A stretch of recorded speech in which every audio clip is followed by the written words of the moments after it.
Good evening friends. এটা কি করছি বলো তো, দেখি তো কে কে বলতে পারো যে তুমি কি করছি। অবশ্যই বুঝতে পারছো, বাট এটা কি দিয়ে করছি কে কে বলতে পারবে বলো, কমেন্টস করে জানিও।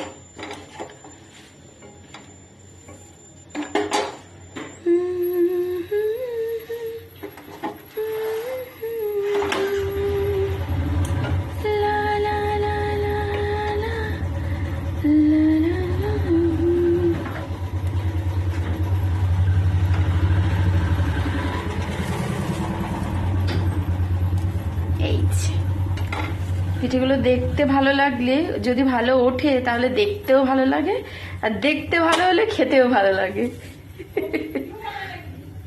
হ্যাঁ।